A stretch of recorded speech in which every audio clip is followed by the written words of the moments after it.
I've always thought of myself as a rational guy. I work in software. My life revolves around logic, reason, things that make sense. Ghost stories, cryptids, and all that supernatural crap. Fun for campfire tales, but that's all they ever were to me. Until that weekend in Georgia. Until the Okefenokee Swamp. I don't know how to even start this without sounding like I've completely lost it. I wish this was just a story. I wish I could convince myself it was just a dream, but I can't. It started with Bran. It always starts with Bran. Brandon Miller, my best friend since we were dumbass teenagers sneaking beer into high school football games. If there's anything consistent about him, it's that he's got this talent for dragging me into the worst, most poorly thought out ideas imaginable. So when he sent a group text saying, "Boys, we're going deep into the Okefenokee next weekend. Real camping. No RV, no hookups. Just us in the swamp. Who's in?" I should have known better. I should have told him to go screw himself. But of course I didn't. Marcus was the first to reply. "Dude, that place has legends.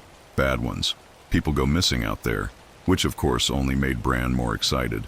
"Exactly, bro. Makes it interesting." Derek chimed in too. "Swamp camping? Bet. I'm down. As long as I don't get eaten by a gator, we're good." And just like that, it was settled. I caved, like I always do, thinking worst case. It's some uncomfortable nights dealing with mosquitoes and Bran's terrible campfire cooking.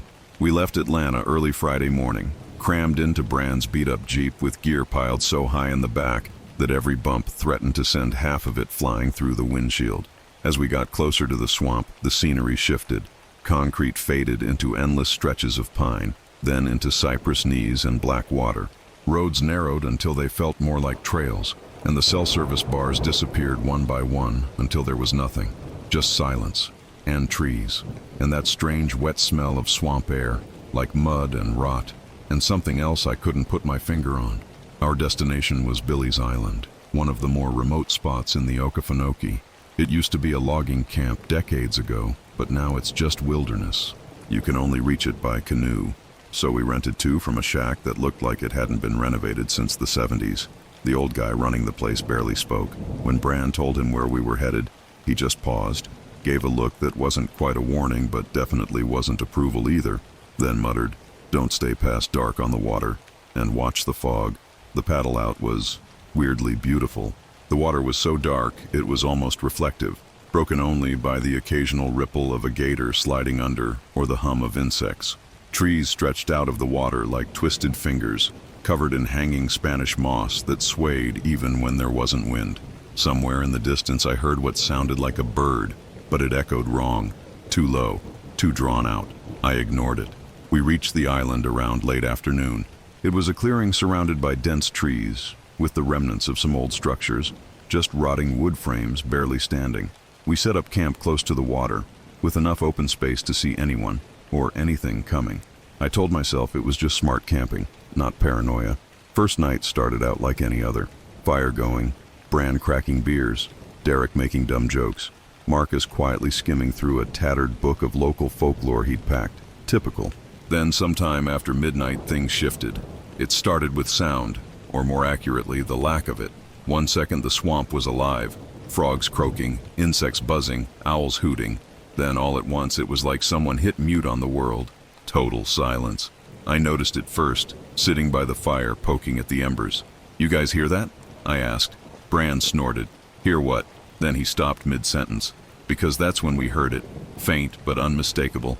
A voice, not shouting, not words, just crying. High-pitched, broken sobs drifting out from the trees. Derek laughed nervously. "Nah, man, someone's messing with us." But his voice cracked halfway through. Marcus was already on his feet, flashlight in hand, scanning the dark. "Nope, no. I know this. I've read this. We are not going toward that." Bran stood up too, smirking. "Come on, man. Probably just some lost hiker or some idiot trying to prank people." I didn't move. Something about it. It was wrong. The sound didn't move like it should have. Normally, in a forest or a swamp, sound bounces, shifts direction. This just hovered, stationary, like it was inside our heads but outside at the same time. Then it changed. The crying stuttered, stopped, and shifted into laughter, but not adult laughter. A kid, a little girl, giggling, right out in the trees where the crying had been. And then, a whisper. My name, clear, as if someone was right behind me. "Ethan."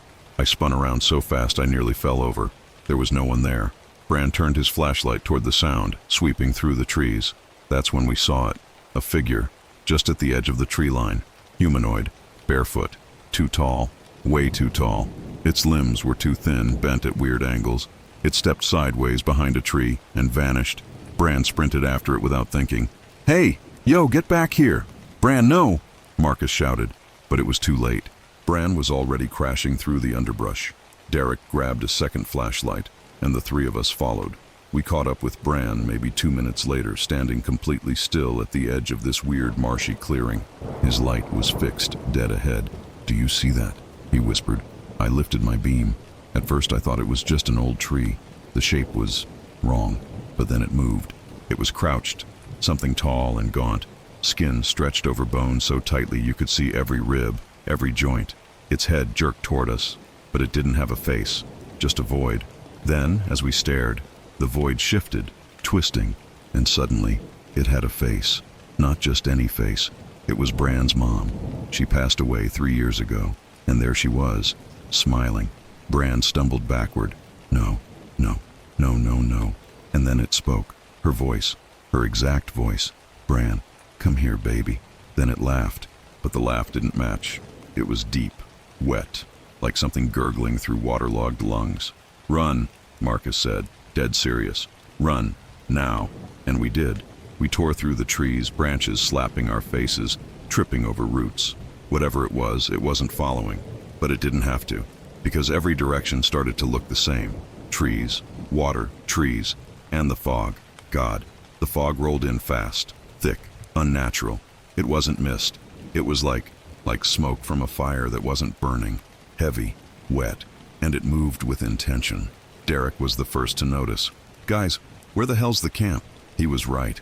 We should have been back by now. We hadn't gone that far. I pulled out my phone, praying for GPS. No signal, no map, just that little spinning wheel. Then the battery died. Full charge an hour ago. Dead. Marcus checked his watch. Dead. Bran pulled out his compass.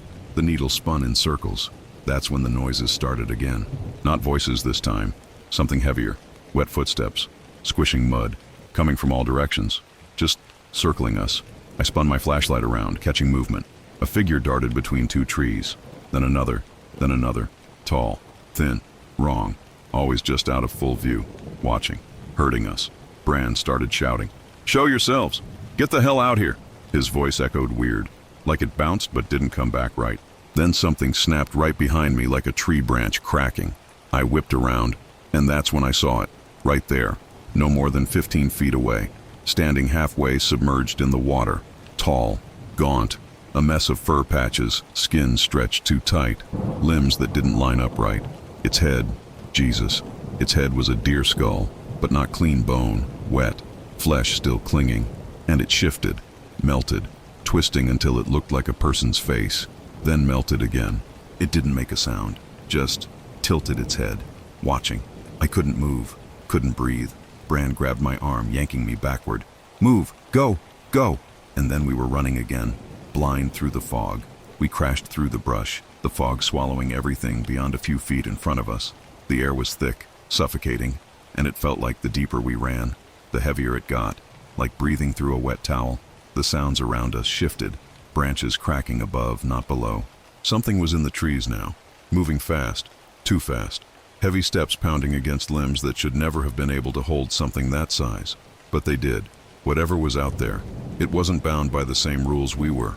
Derek tripped, went face first into the mud with a splash and a grunt. Bran and I yanked him up by his arms without even breaking stride. None of us were talking anymore. We didn't have breath for it. All that existed was the sound of our feet hitting the wet ground, the ragged gasps from our own lungs, and the constant, circling crunch of something just beyond sight. Marcus suddenly stopped dead. "Wait, stop, look." He pointed forward. I almost collapsed with relief. There it was, the clearing, the fire pit, our tents, our camp. Thank God. We stumbled forward like survivors crawling out of a shipwreck. But something was wrong. The fire was out, not burned down, extinguished, dead cold, like it hadn't been lit in days. Our tents were ruined, not torn by wind or animals, shredded, slashed clean through like someone had taken blades to the fabric. Gear was scattered everywhere, food ripped open and stomped into the mud. Bran's backpack hung from a branch 10 feet up, straps ripped clean. "What the hell?" Derek muttered, his voice trembling. "Who? What the hell did this?" A sound rose from behind us. Slow, deep, a low, rattling inhale. Then an exhale that sounded wet, like air being forced through a throat full of fluid. We all turned at once. It was standing there, closer now, in the open, full view. I've tried so many times to describe it, but no words do it justice. It wasn't just a creature, it was a collection of everything wrong. 8, maybe 9 feet tall, skin that hung in loose, patchy sheets over bone, half fur, half something else. Its arms were too long, fingers ending in claws that weren't natural. The head, God, the head. It shifted as I looked at it. 1 second, a deer skull with antlers cracked and broken. Then it melted, twisted, reshaped into the hollow, stretched face of a man. Cheeks sunken, eyes black pits. Then a child's face. Then nothing. A void. It opened its mouth, or where its mouth should have been, and a chorus of voices poured out. No words. Just the sounds of crying, screaming, laughing. Voices layered over voices. Some of them sounded like us. It took a step forward. Bran fumbled for the machete he always carried strapped to his pack, but it wasn't there. Probably somewhere in the trees where we'd dropped half our stuff. He picked up a broken branch instead, holding it out like it was gonna do anything. "Stay back," he shouted, voice cracking. "I swear to God, stay the hell back." The thing didn't care. Another step. It moved like a puppet with half its strings cut, limbs jerking, bending the wrong way, feet dragging through the mud. The fog thickened behind it, curling forward like fingers reaching toward us. Marcus grabbed my arm. "The ranger station. The old one, remember? East side of the island. It's still got walls. It's something. Go." None of us argued. We bolted. I don't even know how we found the path. We hadn't been there yet, but somehow, instinct or blind luck or maybe something else guided us. The thing didn't sprint. It didn't need to. It stalked, always just behind, just close enough for us to hear the sounds it made, the wet dragging breath, the mimicry of voices that shouldn't have been in its throat. We ran until the trees thinned, and there it was, the remains of an old ranger station. Just 4 mold-covered walls and half a collapsed roof, but it was shelter. Bran shoved Derek inside first, then Marcus, then me. He turned, about to slam the rotten door shut, like that would matter, but stopped dead. A second figure was standing at the edge of the clearing. This one was smaller, human-sized, female, long black hair hanging wet over her face. Her arms dangled unnaturally, elbows bent backwards. Her head twitched. Then it tilted, slowly, slowly, until it was horizontal, neck bent almost in half. She stepped forward. Her bare feet made no sound, but the tall one, the thing with the shifting skull, remained at the tree line, watching. She opened her mouth and out came Bran's voice. Guys, wait for me." Then she jerked forward in a sudden lurch. Bran slammed the door. Inside smelled like mildew and rot. Black mold covered the walls and parts of the ceiling hung low like wet paper. Marcus stumbled to one corner, frantically brushing aside old debris. It was here somewhere," he muttered, half to himself. "What?" I asked, trying not to let my voice shake. "The circle. I read about it. Some of the old rangers, back when people were disappearing in the 40s, they tried things. Protection rituals. Old ones. Native ones. Maybe mixed with something else. I don't know. But it's here." Derek was on the verge of hyperventilating. "Bro, I don't care about a circle. I care about not dying." But Marcus wasn't listening. He found it. In the center of the dirt floor, beneath years of muck. He scraped away just enough to reveal it. Carved into the packed earth. Faint, worn, but there. A ring of symbols, circles within circles, lines and arrows pointing inward. "Help me finish it," he barked. "Fast. Salt. Someone find salt." "Salt? You think I packed salt?" Bran snapped, but his hands were already digging through the gear we'd managed to hang on to. Wait, I got trail mix. It's got salt." Marcus stared at him like he wanted to punch him and hug him at the same time. "Good enough. Dump it. Now." We tore open every bag, shaking trail mix, jerky dust, whatever salty crumbs we could find along the lines of the circle. Marcus muttered something under his breath the whole time, words that didn't sound like English, maybe not a real language at all. The footsteps came closer, slow, deliberate, the scratching of claws over wood. Something brushed against the door. The walls groaned. A shadow passed over the single broken window. Then silence. Complete, utter silence. I held my breath. We all did. Something pressed against the wall. The boards flexed inward like someone was leaning their whole body weight against it. Bran had his back against the door, holding it shut with nothing but his own weight and sheer panic. Then, a voice whispered from every direction at once. Leave. Not angry, not demanding, almost mournful. Leave. Then, a screech, a sound that wasn't meant for human ears. High, ragged, like metal being torn in half underwater. The walls shook. Dirt rained from the ceiling. And then, nothing. No footsteps, no breathing, no shadows. The fog outside was thinning. We didn't move for a long time. Not until the sunlight started to bleed through the cracks in the walls. Not until we were sure, whatever it was, had retreated. When we finally stepped outside, the swamp was quiet. Not silent, not dead, just normal. Birds, frogs, the usual hum of life. Things were gone. But the footprints were still there. Deep, heavy, barefoot, with long clawed toes, leading away from the clearing, back into the trees, back into the fog, now retreating toward the horizon like smoke sucked into a vacuum. We didn't speak. We didn't even bother packing the ruined gear. We just grabbed what wasn't destroyed, hiked back to the canoes, and paddled out in silence. When we got back to the rental shack, the old man was sitting on the porch. He didn't say anything, just looked at us, nodded once like he already knew, and went back to sipping whatever was in his rusted mug. I haven't seen Bran in months. He won't answer my calls. Derek moved out of state. Marcus, he's still researching, obsessed now, digging into history that most people pretend isn't there. As for me, I don't go camping anymore. And if you ever think about visiting the Okefenokee, don't. Just don't. We didn't talk much on the drive back. No jokes, no laughter, no teasing like we usually did after these trips. The air in Bran's Jeep was thick with something heavier than exhaustion.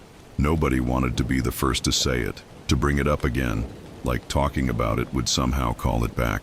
Derek sat in the back, staring out the window, pale as hell, his fingernails chewed down until they bled. Marcus clutched his journal like it was the only thing holding him together, flipping pages but not reading anything, just turning them over and over. Bran had both hands locked on the wheel, knuckles white, jaw clenched so tight I thought his teeth might crack. He wouldn't look at me, not once. I wanted to ask if he was okay, but the words never left my throat. None of us were okay. Somewhere around halfway back to Atlanta, the radio turned itself on. Not the usual static that kicks in when you lose signal out there. This was something else. A garbled mess of noise, voices layered over each other, some talking, some crying, some screaming. For a split second, I swear to God, it said my name, clear as day. Ethan. Bran smacked the dial so hard the faceplate popped off, sparks flying, and the Jeep swerved hard enough to make us all lurch sideways. No one said a word. He didn't even apologize, just kept driving, faster now. When we finally hit Bran's driveway, none of us even said goodbye, just got out. Bran slammed the door and walked straight inside without looking back. Derek barely muttered later before peeling off down the street. Marcus stood there next to me for a second, hugging that journal to his chest and said, "I'm gonna figure out what that was. I have to." Then he walked away. I stood there for a long time after they were gone, long enough for the sun to dip low, for the streetlights to flicker on, long enough for the normal world to start creeping back in, pretending none of it happened. But it did. The first night back, I couldn't sleep. Every time I closed my eyes, I was back there, back in the swamp, back in that suffocating fog, hearing those voices, those footsteps circling the tent, the image of that thing shifting its face, twisting, melting between a deer skull, a child, Bran's mother, nothingness. It wouldn't leave. Then came the dreams. Not normal nightmares. No monsters jumping out of closets. No chase scenes. These were worse. Subtle. Real. I'd be standing in my kitchen, making coffee, and suddenly notice muddy footprints across the floor, or look out my window at night and see shapes, tall, thin, just standing there, watching, always in the corner of my eye, always gone when I tried to focus. I started leaving lights on, all of them, bathroom, hallway, bedroom, didn't matter. Darkness felt wrong now, unsafe, and the mirrors, Jesus, the mirrors. I covered every single one in my apartment. Couldn't look at them. Couldn't risk seeing something else looking back. A week later, Bran called me. First time since we got back. His voice was hollow, shaky. "You seeing stuff too?" he asked.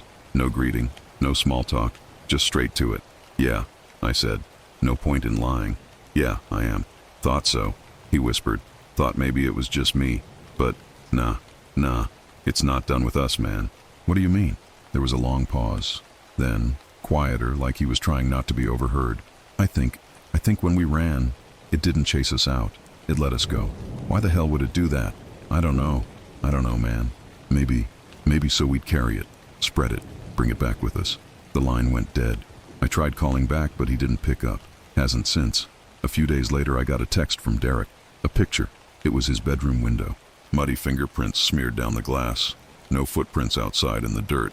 Just the handprints. The text underneath said only 2 words. "It's here." I didn't reply. I didn't know how to.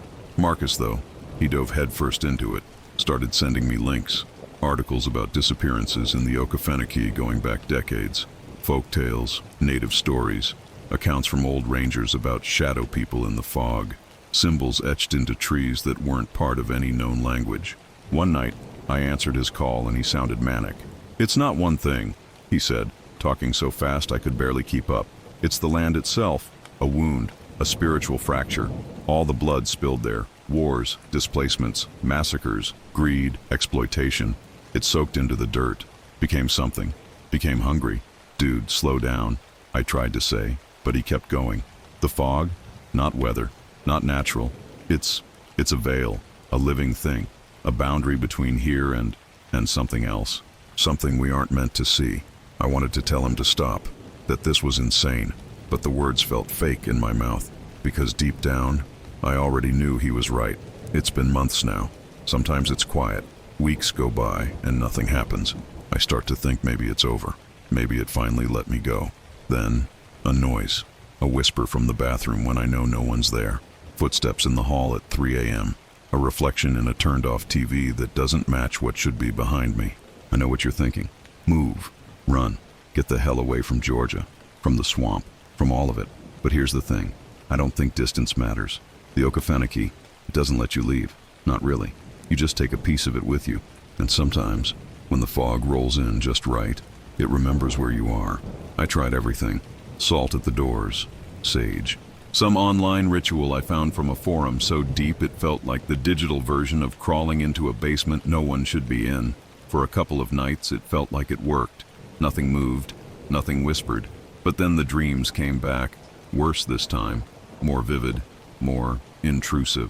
I'd be in the swamp again. Same place. Same fog. But now I wasn't running. I was stuck. Knees deep in that black tar-thick water. Couldn't move. Couldn't breathe. And from the tree line, the shapes would appear. Not one anymore. Dozens. Tall. Thin.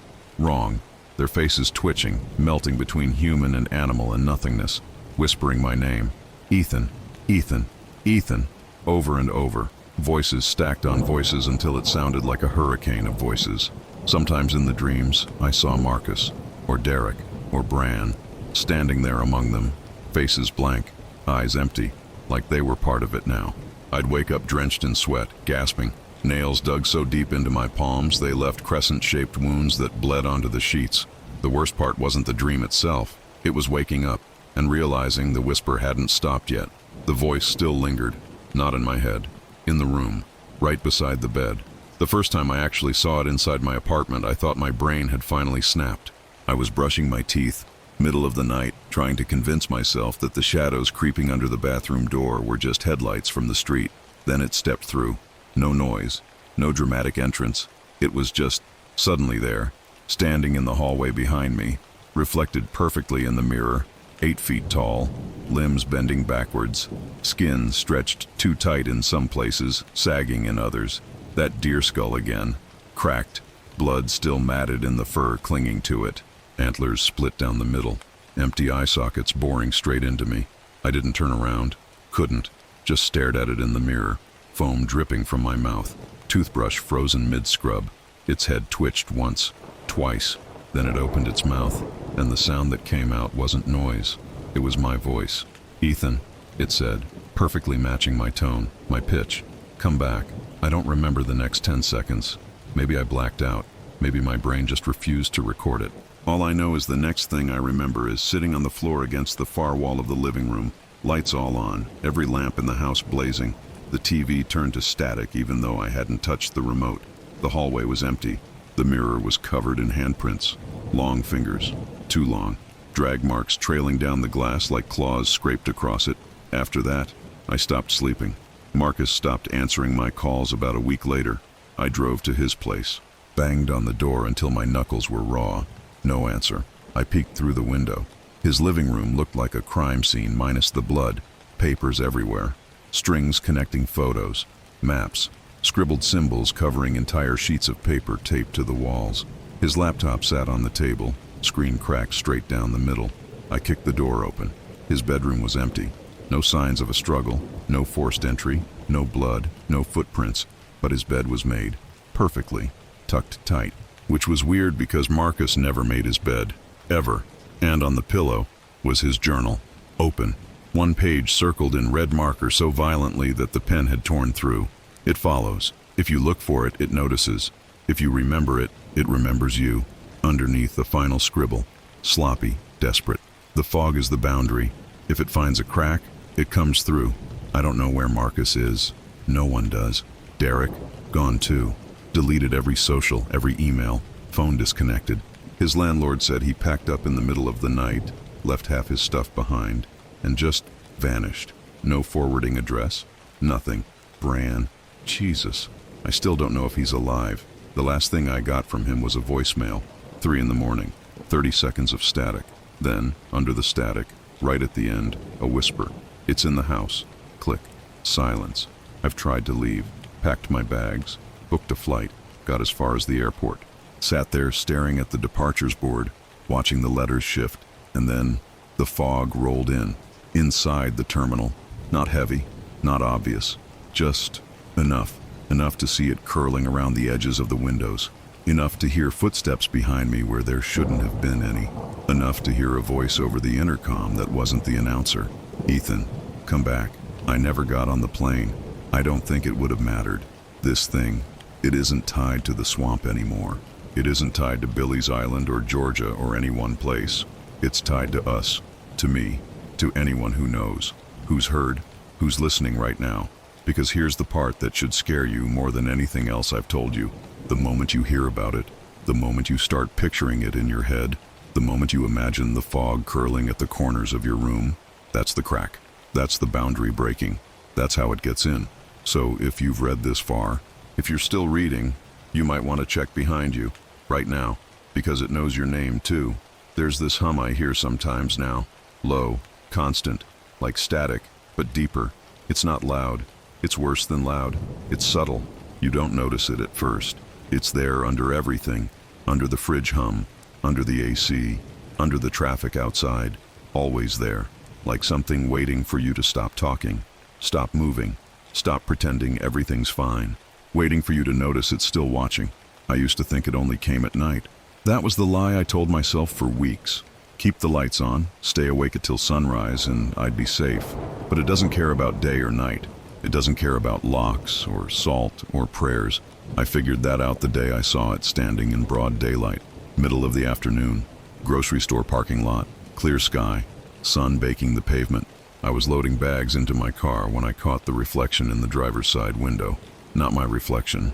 It's standing on the other side of the car, inches from me. But when I spun around, nothing. Just empty space. Nothing but the heat shimmer off the asphalt, except the groceries I dropped. Every single item rolled outward, like something had stepped between me and the cart. I left them, left everything. Drove home with my heart punching through my ribs, hands shaking so hard I could barely steer. When I got home, there were footprints, muddy, across the carpet, across the kitchen tiles, across my damn bed. No water, no mud stains, just the prints, clear as day, perfectly shaped. Long, inhuman, leading from the front door to the hall, then stopping, right beside my bedroom closet. I sat on the floor for 6 hours, staring at that door, waiting for it to creak open, waiting for breath, for footsteps, for anything. But it never opened, not that day. That's the thing that eats at you. It's not just the fear, it's the waiting, the knowing it's always there, whether it shows itself or not. The dread is the point. I started taping paper over the mirrors, stopped turning the TV off. I don't care if it burns out. The noise helps. Static keeps the worst of it out. Or maybe that's just what I tell myself to survive another day. Sometimes I hear my name whispered from the static. Sometimes it's my own voice calling me. Sometimes it's Bran's. Sometimes Marcus's. Sometimes my mother's. She's been dead for 10 years. I've noticed. The fog doesn't just roll in anymore. It leaks. It seeps. I'll be washing dishes, and out the corner of my eye I'll see it bleeding from under the sink cabinet. Or I'll open the fridge and there it is. Fog curling around the milk cartons like it's waiting for me. I haven't left the apartment in, I don't even know, days? Weeks? The curtains are taped shut, every crack sealed, but it doesn't matter. It gets in anyway. It's not even pretending anymore. Last night, I woke up to the sound of someone breathing, deep, wet, like lungs half full of water, right next to my ear. So close I could feel the warmth of it on my skin. I was too scared to open my eyes. Frozen, just listening, counting the seconds between each breath. Then, the mattress dipped. I felt the weight of it. Something climbing onto the bed, knees pressing into the mattress, hands on either side of my head. No sound, no words, just breathing. I squeezed my eyes shut so tight it hurt, praying to whatever God still bothered listening that if I didn't look, if I didn't acknowledge it, maybe it would leave. It didn't. It leaned closer. I felt something, not skin, not fur, something wet, slick, press against my cheek, a mouth, right against my ear, and it whispered, so softly, so quietly, words that I will never forget. The swamp never ends, it only spreads. And then, it laughed. Not a sound, not noise, but a vibration, like something vibrating inside my skull, inside my bones.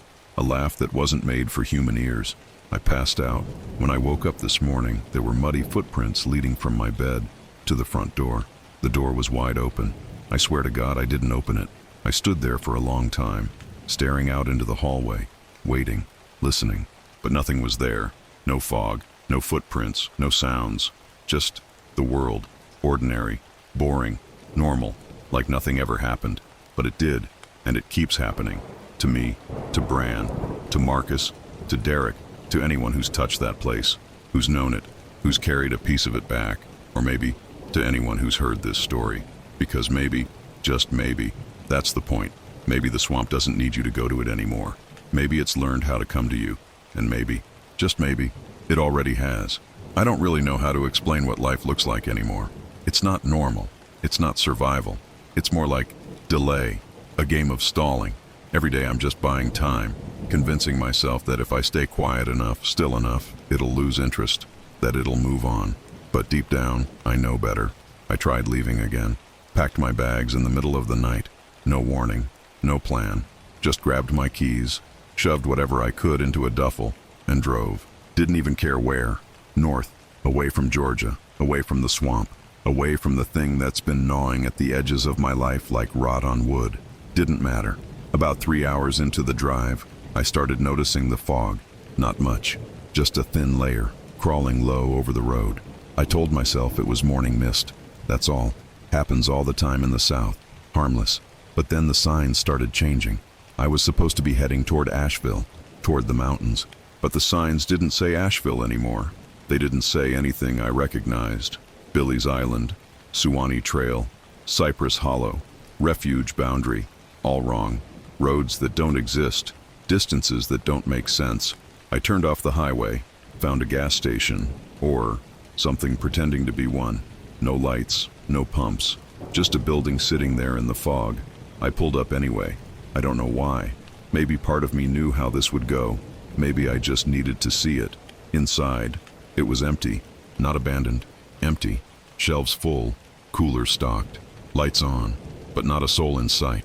No clerk, no customers, just that low hum, that wet breathing sound, deep in the walls. I walked to the counter. The register was running. Receipt paper curling out onto the floor, printed with nothing. Just blank, line after line of emptiness. Then a noise. From the back. A footstep. Hello? I called. Something shuffled. Closer. Then a voice. Familiar. My own. Ethan, you shouldn't have left. I ran. Bolted back to the car, tires screeching as I peeled out of that place. Didn't care which direction. Just away. Didn't matter. Every turn brought me back to the same road, same trees, same suffocating fog pressing against the glass. No matter how far I drove, the odometer barely moved. Miles passed, but the world didn't. Stuck, trapped, caught inside something bigger than roads or maps or states. Eventually the car died. Completely. No sputter, no warning. Just off. Like something pulled the plug. The fog was thicker now. Couldn't see 5 feet ahead. Could barely see the hood of the car. Then the tapping started, on the rear windshield. Soft at first, like rain, but not rain. Rhythmic, knuckle, fingernail, tap, tap, tap. Then a second, on the driver's side window. Then another, behind me, right, left, front, surrounded. I sat there, gripping the wheel like it would save me, staring straight ahead because I knew if I looked, I'd see it. I'd see them, tall, thin, wrong, watching, waiting. The radio kicked on, no music, just static. Then, whispering, layered, too many voices, too many mouths, some crying, some laughing, some chanting, a word I didn't know, over and over, in a rhythm that made my skin crawl, words that felt older than language. Then, beneath it, my name, Ethan, Ethan, Ethan, and then silence. When the fog finally lifted, I was home, back in my driveway, car still dead, battery fried, but there I was. It let me go, for now, but that's the part that breaks you the most. It lets you go. It wants you to think you're safe, that it's over, but it's not. It's never over, not once you've been touched by it. I started hearing about other people who'd camped there, people who'd paddled out to Billy's Island, people who'd whispered the wrong stories at the wrong campfires. Some disappeared, some didn't, but those who made it back, they all say the same thing. The shadows in the fog don't stay in the swamp. They follow, they wait, they watch, and sometimes they whisper. The fog is a door, and once you've seen it, once you've known it, the door never really closes again. So if you've read this far, if you've listened, if you've pictured the swamp, the fog, the thing with the deer skull face shifting between something dead and something worse, then the door's cracked, and somewhere, just barely at the edge of hearing, if you're really quiet, if you hold your breath, you'll hear it. A footstep, a whisper, a breath against your ear. Come back. This is the end. Of the story anyway, but not of what followed me home. You want the truth? The real truth? You don't escape it. You don't outrun it. You don't outsmart it. You don't pray it away. Once it marks you, once you've stepped close enough to the edge of its world to see it staring back, you're part of it, forever. I stopped trying to convince myself otherwise. I don't tell myself I'm crazy. I don't waste time trying to explain it to anyone. No one believes you. Not really. Even if they say they do, you can see it in their eyes. That flicker of doubt. That moment where they look at you like you're broken, or worse, contagious. And maybe I am. I barely leave the apartment now. Not because I'm scared of the outside. No, the outside's fine. It's inside that's the problem. The hallway that's just a little too dark sometimes. The reflection in the microwave door that lags half a second behind my own movement. The fog that seeps under the bathroom door even when the vents are off and the windows are sealed. I've learned patterns. Learned when it's watching and when it's not. Learned the signals. When the shadows stretch in the wrong direction. When the air gets thick and heavy, like trying to breathe underwater. When the hum starts, low, bone deep, vibrating through the floorboards. That's when you don't move. That's when you keep your eyes forward. Don't turn around. No matter what you hear, no matter what you think you see in the corners. Because it wants you to look. That's the trick. It wants you to acknowledge it, to let it in, to give it attention. And the more you give it, the stronger it gets, the more real it becomes. The other day, I got a letter in the mail. No return address, no stamp. Just there, sitting on my kitchen counter, which I didn't notice until I turned around. I swear to God it wasn't there before. The paper was wet, not soaked, damp, like it had been pulled from the swamp itself. There was no message, just a smear, a fingerprint, but not a human one. Too long, too narrow. 3 distinct claw marks dragging through the smear like someone pressed their hand down too hard and then slid it across. I threw it away. It was back on the counter the next morning. Burned it. The ashes were scattered across the living room rug when I woke up. I don't know what it means. Maybe nothing. Maybe it's just a reminder, like it's telling me, I'm still here. I never left. A couple of nights ago, I heard something worse than all the whispers and tapping and breathing. I heard Brand's voice. Not through the radio, not through the TV, not in a dream. Right outside my front door. Knocking. Soft at first, then harder. "Ethan, hey, open up, man. It's me." "It's okay. It's okay now. Let me in." But it wasn't right. The words were right. The tone was right. But the rhythm, the cadence, wrong. Too perfect. Like an impression. Like something that knew how words sound, but didn't understand how people actually speak them. I didn't answer. I sat on the floor with my back against the door, shaking, hands pressed over my ears. The knocking kept going. Steady, calm, measured. Then it stopped. Silence for maybe a minute. Then, the doorknob turned. It locked. I know it was locked. I checked it a dozen times, but it turned anyway. Slow, smooth, like the lock wasn't even there. I didn't breathe, didn't dare. The door never opened. It just turned, then clicked, then stopped, and then the whisper, so soft I barely caught it. "Found you." I didn't sleep that night. Didn't sleep the next night either. I'm not even sure if what I'm doing right now, writing this, is safe, if it's even allowed, if telling this story makes it stronger, if it spreads because we speak it, because we think it, because the fog doesn't need to crawl under your door if it can crawl into your mind first. But if I don't write it down, then what?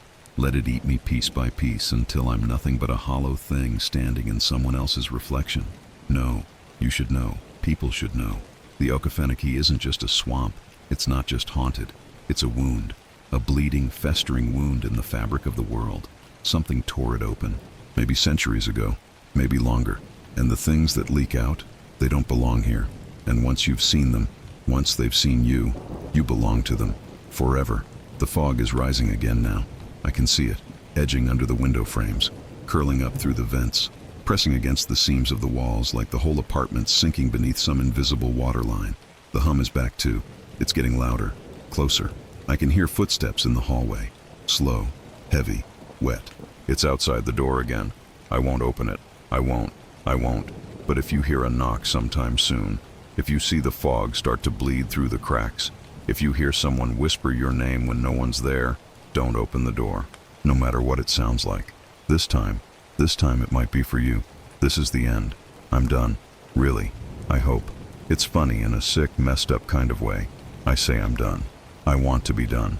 But the truth is, you don't get to decide when it's over. It decides. The fog decides. The thing behind it decides. You're just waiting for whatever comes next. Last night, I don't even know if it was night. The clock stopped again. Every single one. Phone, microwave, the analog one on the wall, all froze. Same time, 3:33 a.m. And then the lights flickered. Not just a quick blink, long drawn-out pulses. On, off, like breathing. And in the moments the lights went dark, something shifted in the room. The air felt heavier, denser. The shadows grew teeth, shapes, figures. I saw them in the flashes between the light, standing, watching, waiting. One by the kitchen, one near the bathroom door, another, closer, right at the corner of the room, half in shadow, half in reality, tall, thin, limbs too long, elbows bending backwards, its head tilted, twitching in these sharp, jerky movements like a glitch in reality. I squeezed my eyes shut, but that didn't help, because the images were still burned there, behind my eyelids, like the dark itself was projecting them. And then the voice came back, not a whisper this time, louder, right beside me, right inside me. Look, I didn't want to. God, every fiber of me fought it, but it wasn't a request. It was a command, something heavy, something irresistible. My eyes opened on their own, and there it was, closer than it had ever been. I couldn't even see the whole of it, just pieces. A clawed hand pressed against the wall, skin stretching over knuckle and tendon like wax melting. A mouth, not a mouth, but a slit where a mouth should have been, stretching, yawning open like flesh tearing, revealing rows of teeth that didn't fit in any order nature ever intended. Its eyes, if you could call them that, were just voids, empty sockets. But the absence looked at me, pierced me, and then, worst of all, the face shifted, morphed, and I saw my own face, staring back at me, smiling, dead, and it spoke. "Come back to the water." I don't remember screaming, but I must have. My throat was raw when I woke up, if I woke up at all.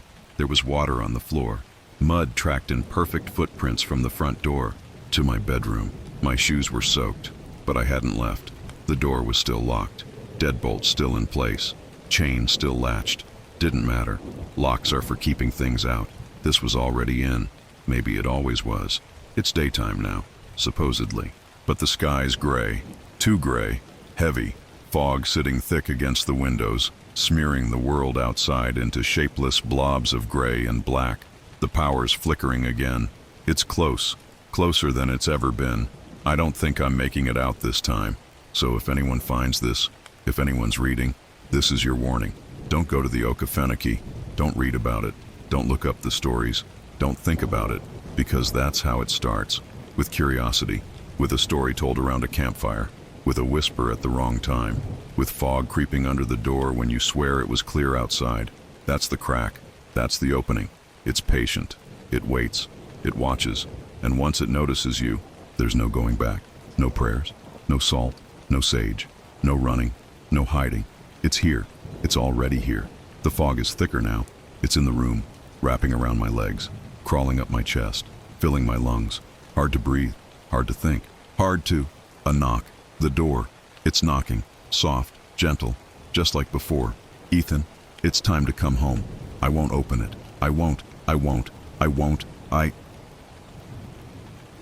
If there's one thing I've learned from all this, it's that some places are wrong. Not haunted. Not cursed. Just wrong. They exist like open wounds in the world. Places that were never meant to be touched by people. Places where the rules of reality sag and fold like damp paper. I used to think those were just stories, urban legends, internet creepypasta crap, until the weekend we went to Dawson Forest. It started like it always does, with someone else's bad idea. This time, it was Caleb's. He'd fallen down one of his online rabbit holes again, deep into forums full of conspiracy nuts, ghost hunters, and wannabe occultists. And he found something. A thread about the radiation ghosts of Dawson Forest. Half the comments were nonsense. Talk about glowing animals, ghost lights, time loops, shadow people in the fog. I read it, laughed, shut my phone off. Eli, of course, thought it sounded awesome. Dude, camping in an abandoned nuclear forest? Are you kidding me? It's perfect. Noah was instantly on board too, grinning like an idiot. Bro, we are absolutely gonna find some mutant raccoons or some skinwalker crackhead or something. I told them all to go screw themselves. And then, of course, I agreed. I always do. Dawson Forest is about an hour north of Atlanta. I'd been near it before, driving past on the highway, but never actually inside. The place used to house a nuclear research facility back in the 60s. Some deep government project that got quietly shut down, leaving behind warning signs, decaying concrete bunkers, and miles of overgrown trails. Now it's technically public land. People hike there, hunt there, but not in the area we were headed.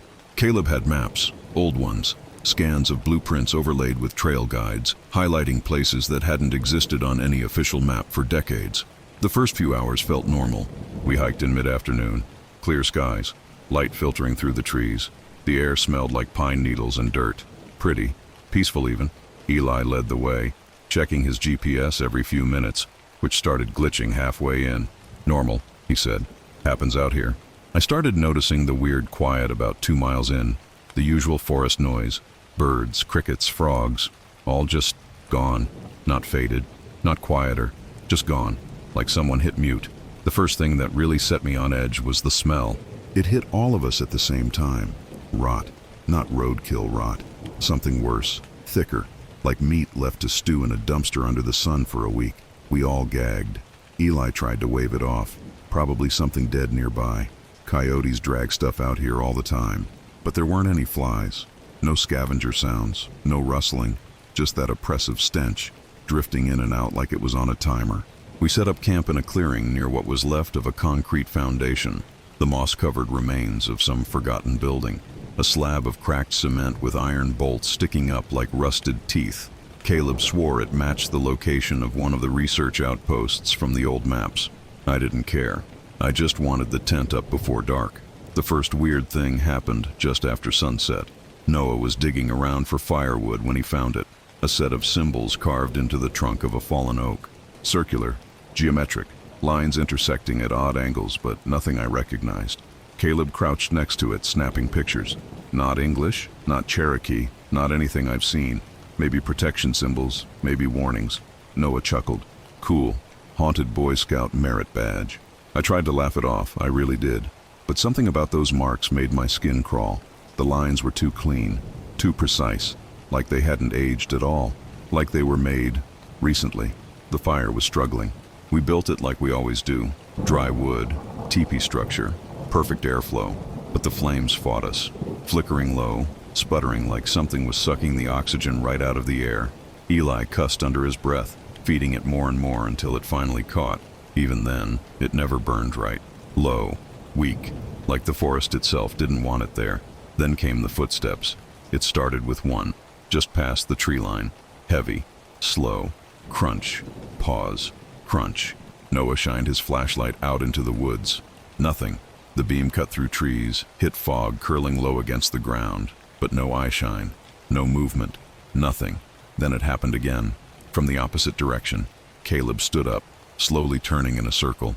Did anyone else hear the crunch? Closer now. Multiple steps. More than one set. Eli grabbed his hatchet, scanning left to right. Probably deer or hogs, but his voice was tight. Noah flipped the safety off the bear spray clipped to his belt. Y'all ever heard deer walk in a circle around a camp before? Then it stopped. Dead quiet. Not a single sound except the hiss of our sad little fire. Until the whisper. Soft. So soft, I thought I imagined it at first. Help! I spun around. Who the hell said that? Eli shook his head. Not me. Noah's face had gone pale. Dude, that wasn't any of us. Then again, clearer, louder. Help! Me! It came from deeper in the woods. A voice. A woman. Broken. Ragged. Fading in and out like a bad radio signal. Caleb stood frozen. Nope, no, nope. That's a trap. Do not follow that. Noah bit his lip. But what if it's real? What if someone's hurt? The fire sputtered. The fog thickened. That smell hit again. Stronger this time. Rotten meat. Wet fur. Mold. Then the voice changed. The sobbing glitched. Stuttered. Turned into laughter. Not human laughter. Too deep. Wet. Like something gurgling through a broken throat. And then we saw it. Between two trees. Maybe 20 yards out. A figure. Tall. Thin. Wrong. Its legs were too long. Bending the wrong way at the knees. Its arms hung past its knees. Fingers tipped with something sharp. Its face. God. Its face was stretched. Skin pulled too tight over a human skull. But the mouth was split too wide. And where the eyes should have been were just hollow pits. It didn't move like an animal. Didn't move like a person. It twitched. Glitched. One frame here. Then one frame 5 feet to the left. Then closer. Closer again. Like reality couldn't quite hold it in place. I grabbed Eli's arm. Get in the tent. Now. The thing opened its mouth. No sound came out. At first. Then it screamed. Not with a voice. Not with sound. With pressure. With vibration. The air itself trembled. The fire died instantly. Our ears felt like they were imploding. My teeth buzzed like someone jammed a live wire into my jaw. And then the footsteps started. Dozens. All around. Not running. Walking. Closing in. Shapes moved in the fog. Tall. Thin. Every limb bent at wrong angles. Some crawled. Some stood. Some just hovered. Their eyes, or the lack of them, glowed faint. Like dull red coals seen through thick smoke. Noah bolted first. Straight into the trees. Gone. Shit. Noah! Noah! Eli shouted. But then Caleb grabbed my shoulder. Face drained of color. We need to move. And that's when everything broke. The fog slammed into us like a wall. Total whiteout. Couldn't see my own hands. Couldn't see Caleb even though his hand was on my jacket. Then the voices started again. But this time, it was our voices. My voice. Eli's. Caleb's. Noah's. All calling for help. From different directions. At the same time. All at once. I froze. My brain couldn't process it. Couldn't tell what was real. Couldn't even think straight. The worst part wasn't the voices themselves. It was how perfect they were. How exact. Each inflection, each breath, every little imperfection in our speech patterns was there. It wasn't just a mimic. It was us. Perfectly. And they echoed from every direction, overlapping into a nightmare chorus that shredded any sense of what was real and what wasn't. Jason, help me, bro. I can't see. Noah's voice from the left. Dude, come this way, hurry. Eli's voice from somewhere to the right.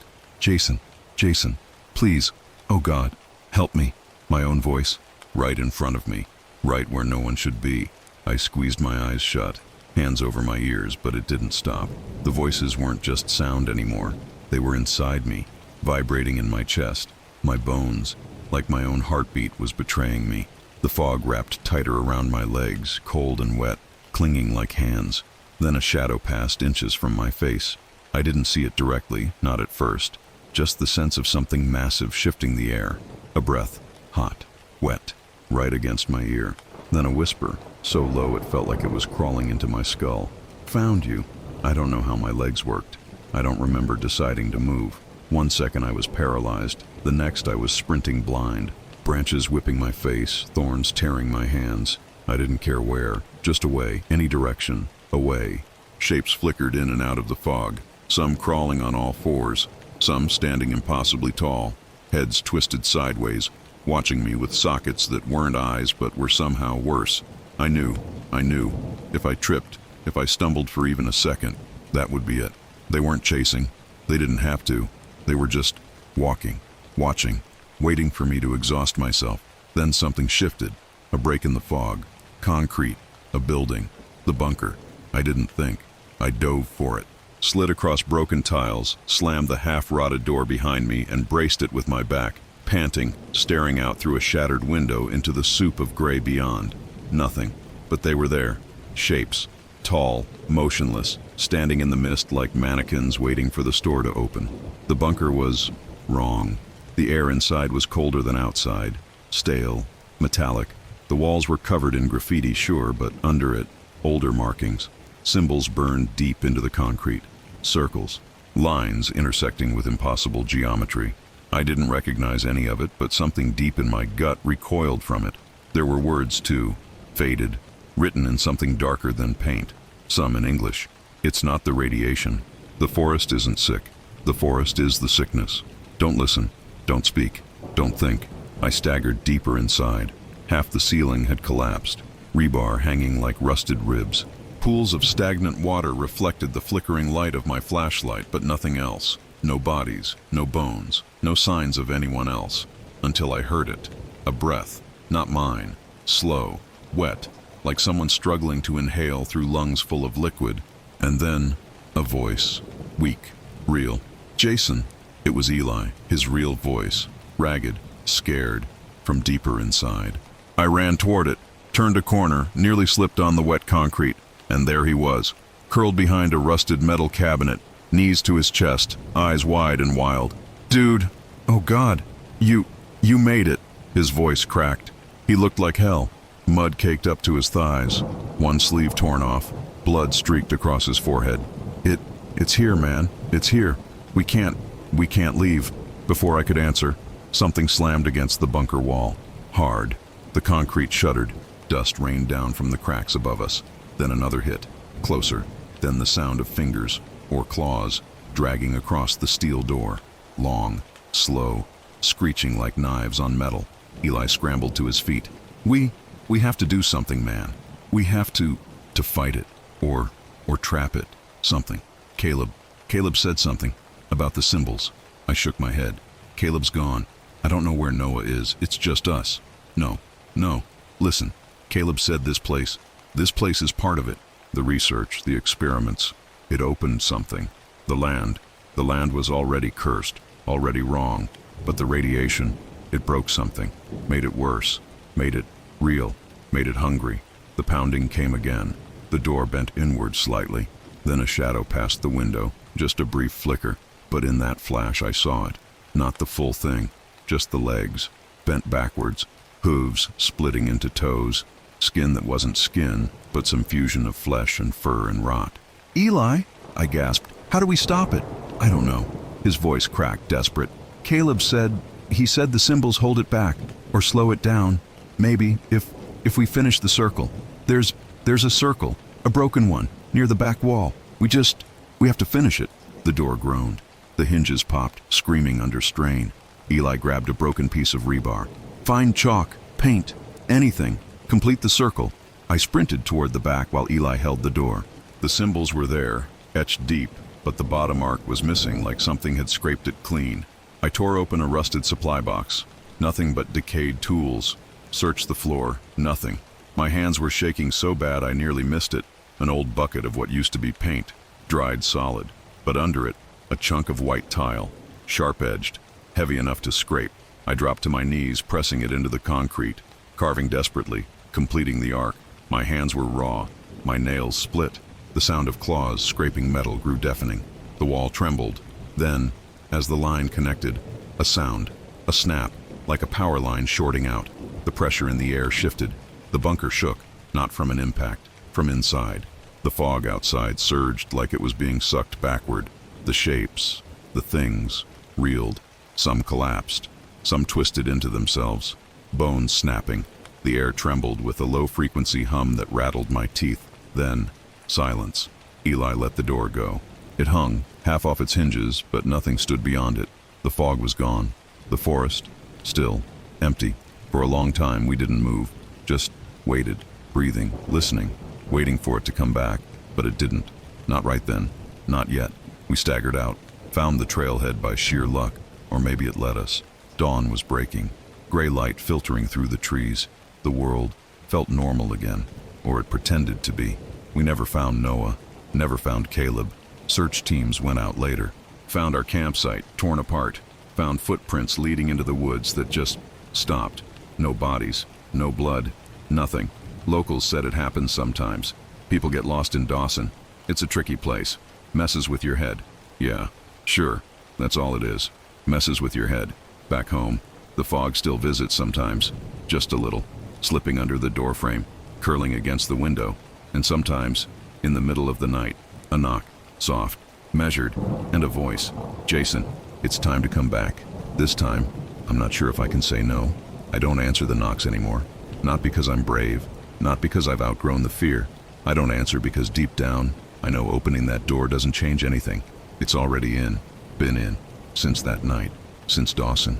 Sometimes it's subtle, a shadow that doesn't match my movements. A figure standing just a little too far back in the bathroom mirror, where no one should be.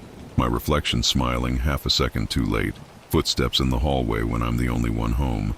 Always slow, always deliberate, never rushing. It doesn't need to rush. It has all the time in the world. Sometimes it's worse. I'll be lying in bed, trying not to breathe too loud, when I hear the bedroom door creak open. Not all the way, just an inch, just enough for it to watch. The air gets colder, heavier. My ears pop like pressure's changing. And then it comes. The whisper. Not a voice this time. My voice. Soft. Broken. Tired. Jason, please, come back. I squeeze my eyes shut. Pray. Hope. But it doesn't stop. It never stops. I started seeing things during the day. At work. In the parking garage. Walking down the aisles of the grocery store. Flickers. Shapes reflected in windows. Staring from the wrong side of the glass. A figure standing in the middle of a crosswalk that vanishes when a car passes through it. The fog doesn't care about time or place anymore. It's bleeding through.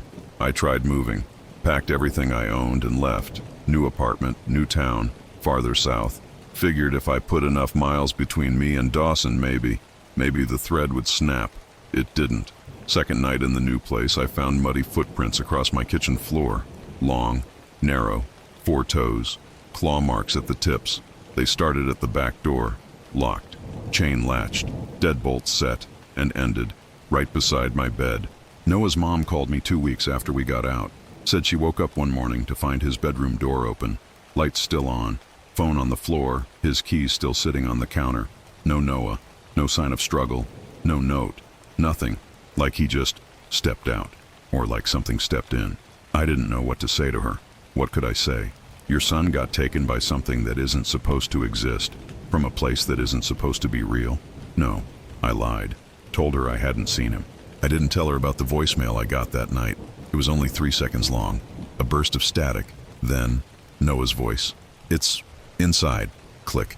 I smashed my phone against the wall. Got a new number, new service, new everything. Didn't matter. The calls still come. Always from unknown. Always at 3:33 a.m. I don't answer. Not anymore. But the voicemails, they leave themselves. Always the same. A voice whispering my name. Sometimes Noah. Sometimes Caleb. Sometimes Eli. Even though Eli's still alive, I think.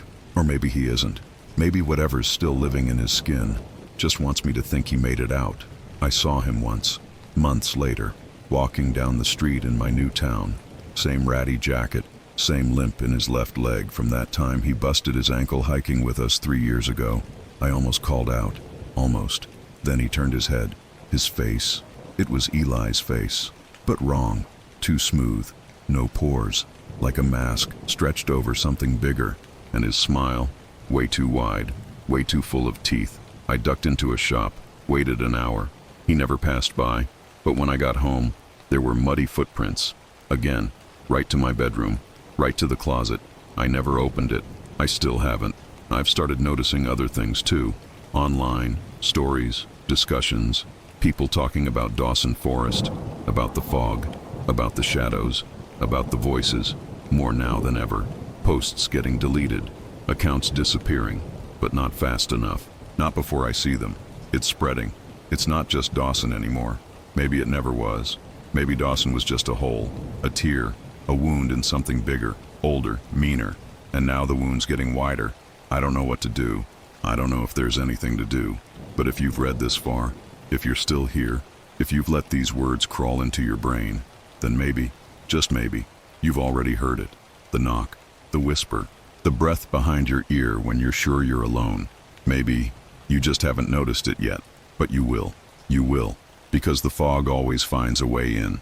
I wish I could tell you this story has an ending, a resolution, some neat little way to wrap this all up with a lesson or a warning or something that feels like closure. But that's not how this works. That's not how it works. I tried everything. Sage, salt, prayers I don't even believe in. I burned entire sticks of incense until the smoke stung my eyes and left a permanent haze in my apartment. I drew symbols, any symbols I could find, in chalk, in marker, even scratched into the walls. Some were from Caleb's journal. Some I made up out of sheer desperation, hoping maybe, intention alone was enough. None of it mattered.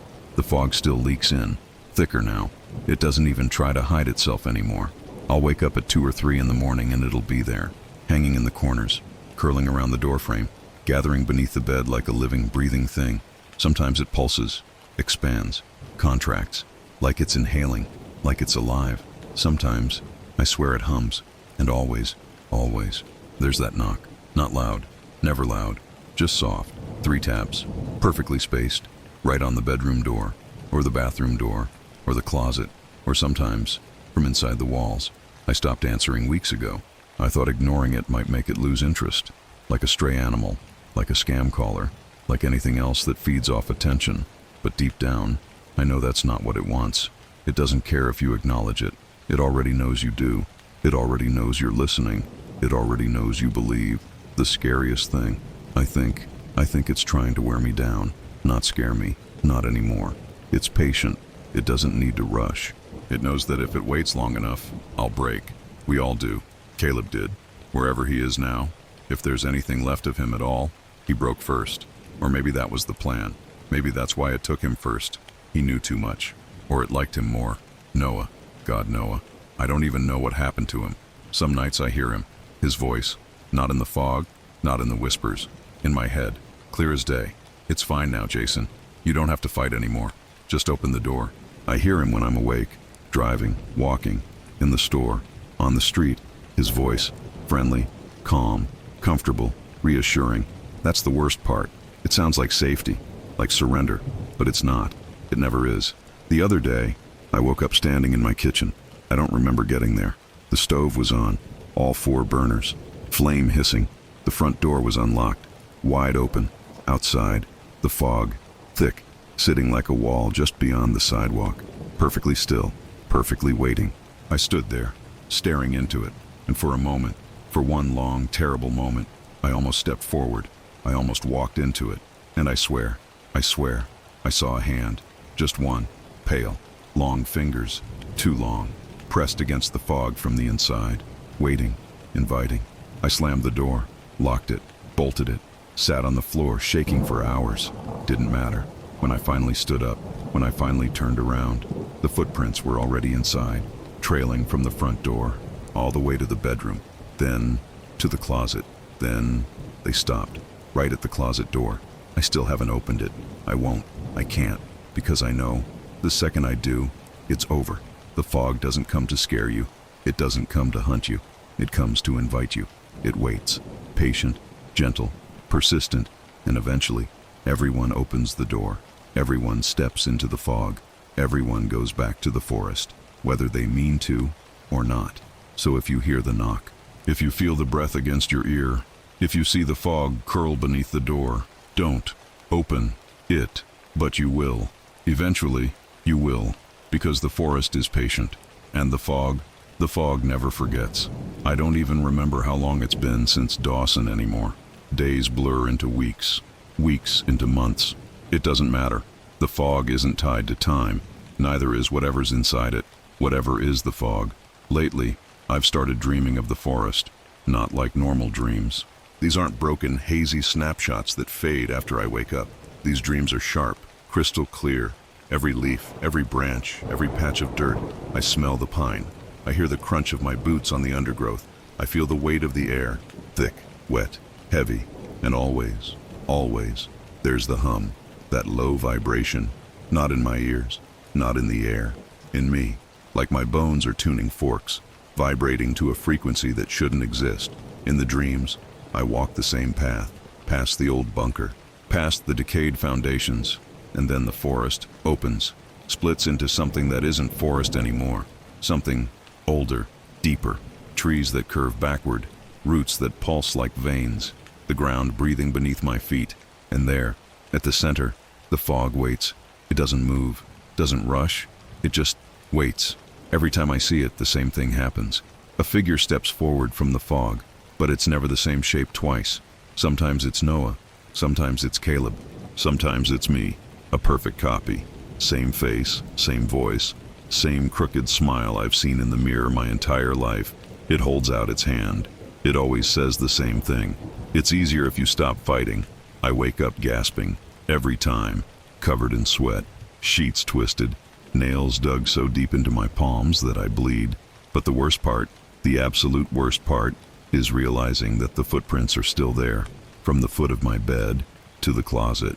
And this time, the closet door is open, not wide, just cracked, a few inches, enough to see the fog bleeding out from the edges, thin tendrils of it curling against the floorboards. Cold, damp, patient. I haven't slept since. Every time I close my eyes, I feel it getting closer.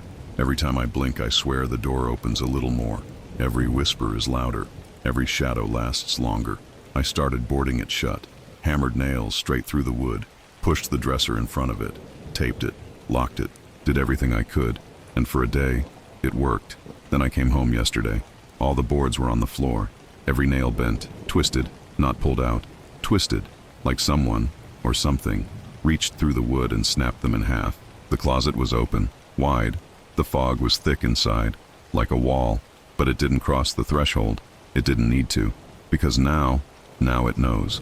It knows the fear is enough, that I'm breaking, that I'm close, and every second that I hold out, it whispers, soft, reassuring. It's okay now. You've fought long enough. You can rest. Just step inside. I almost did.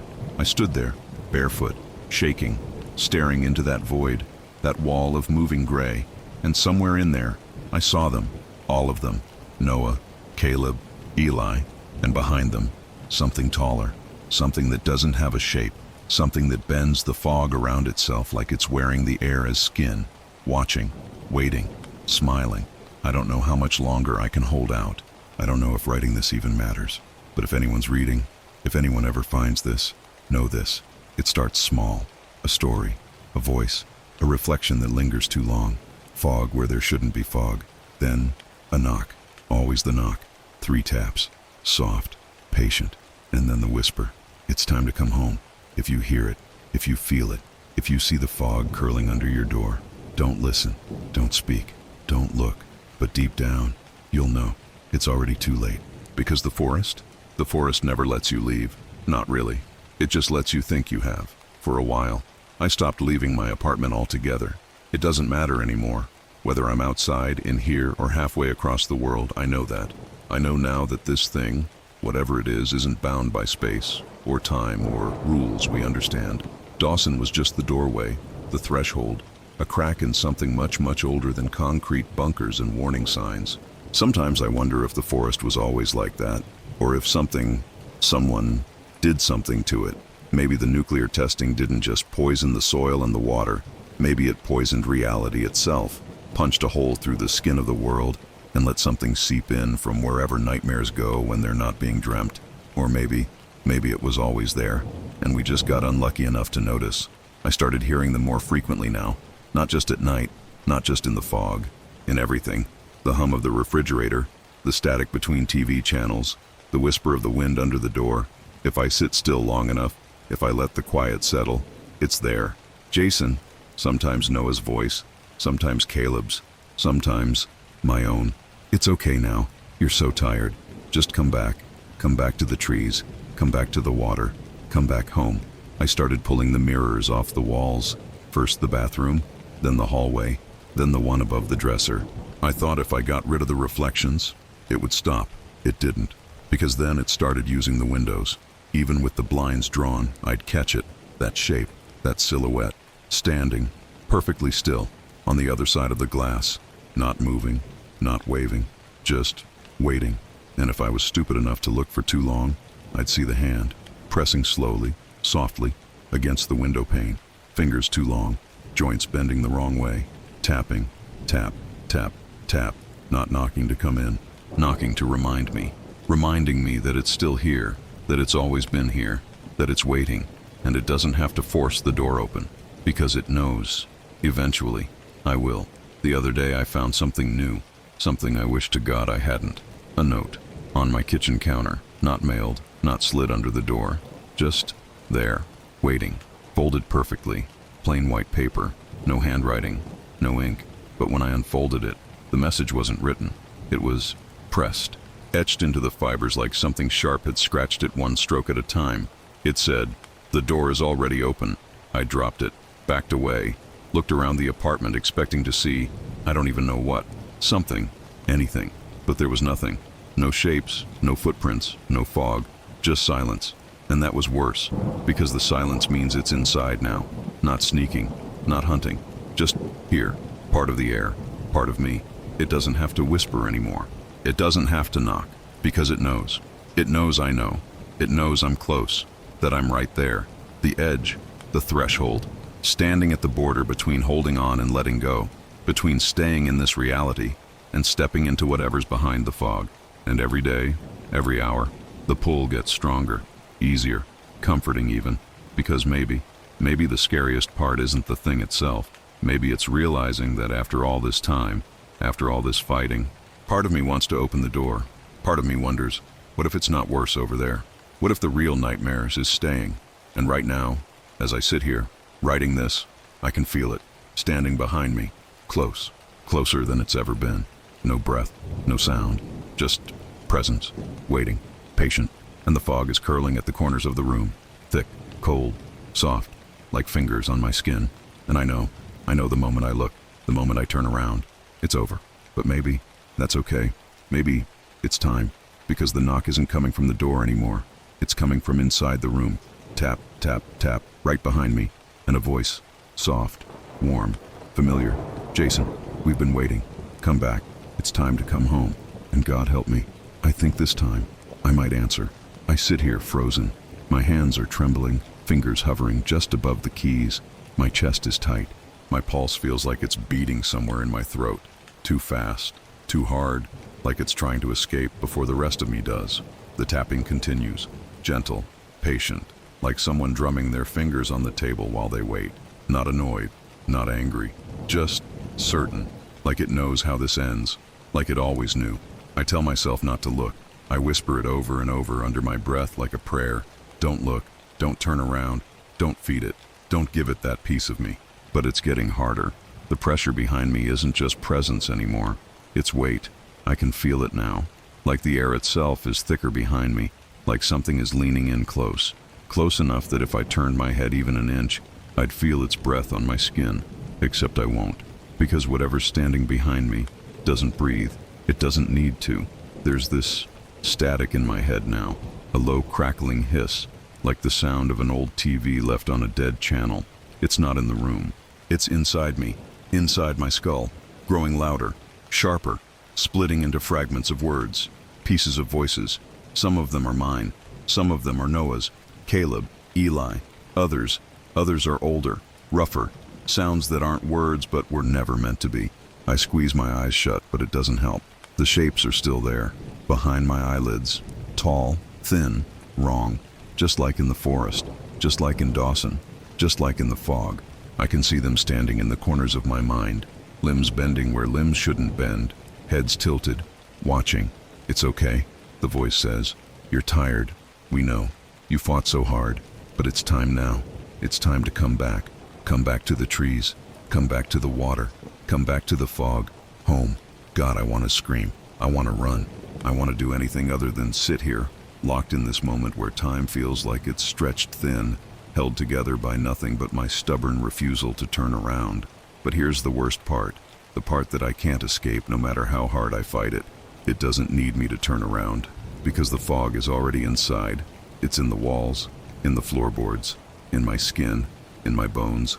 I can feel it moving now, crawling up from my fingertips, twisting around my ribs, slipping behind my eyes, and it's whispering, not outside, inside.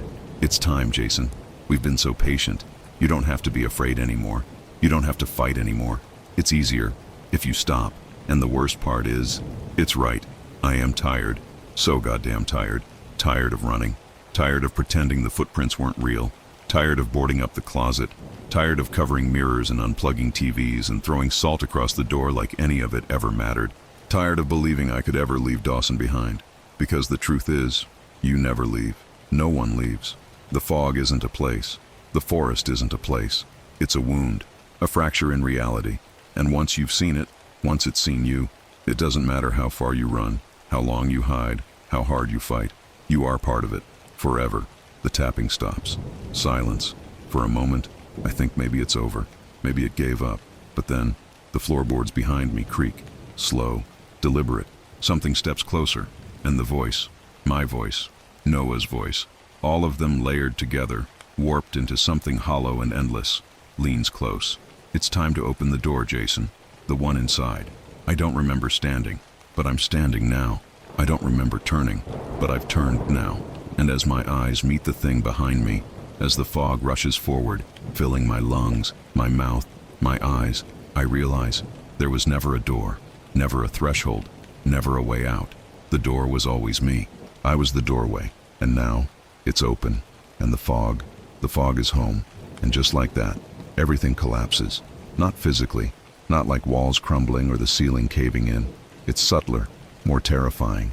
Like reality itself folds inward. Colors dull, sounds stretch and warp. The air thickens until every breath feels like I'm inhaling water. Mud, ash, all at once. I can't tell if I'm standing or falling or floating. Every sense betrays me. The last thing I see, before everything goes gray, is the thing that was standing behind me. Not its full form. I don't think my mind could ever survive that. Just glimpses, fragments, a too-wide grin carved into a face that wasn't a face, limbs bending in impossible directions, 1,000 eyes blinking open and closed across a surface that kept shifting between skin, bark, and bone. It leans in close enough that I feel the wet heat of its presence against my cheek, the smell of dirt, old air, decay, and something else, something electric, like the ozone burn right before a lightning strike. Then, darkness, not like closing your eyes, not like sleep, not even like death, something worse, an endless, bottomless dark that feels like falling forever. But the thing is, I'm aware. I'm still here. I can't scream, can't speak, can't move, but I'm aware of the voices, hundreds, thousands, all around me, some crying, some laughing, some calling my name, some speaking languages I don't understand, syllables scraping like broken glass against each other. And underneath it all, I hear the forest, breathing, the low groan of trees bending in the wind, the wet slap of footsteps through muddy ground, the rustle of something huge moving just beyond the veil of this endless dark. I don't know how long it lasts. Time doesn't work here. There's only the fog, the dark, and the waiting. Then, something shifts, like a curtain pulling back. And suddenly, light, blinding, violent. I slam back into my body so hard it feels like I'm breaking apart at the seams. I gasp like a drowning man breaching the surface, coughing, gagging, clawing at my chest, I'm back in my apartment, on the floor, the closet door, wide open, but the fog, gone, the air, still, no footsteps, no whispers, no tapping. For the first time in months, silence. But it's not over. I know it, because I can still feel it, sitting at the base of my skull like a second heartbeat, waiting, not outside anymore, inside. I glance around the room. Nothing moves, nothing breathes, but I know better. I stumble to my feet, drag myself to the bathroom, splash cold water on my face, try to catch my breath.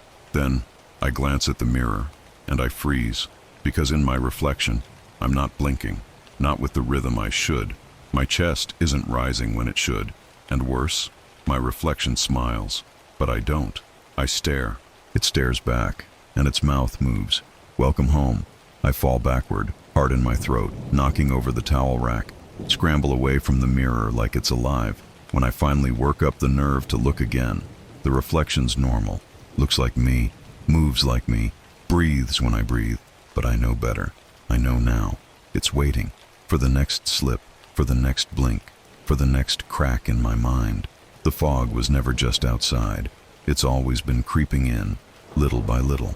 And someday soon, when I'm too tired, too broken, when I stop checking the mirrors, when I finally answer the next knock at the door without thinking, that'll be it. That'll be the moment it takes the last piece of me. And when that happens, someone else will find this story. Someone else will read it. And maybe, just like me, they'll start hearing things too. Footsteps, voices, knocking, and they'll think it's just a story, just words on a screen. But it won't be, because by then, the fog will already be inside.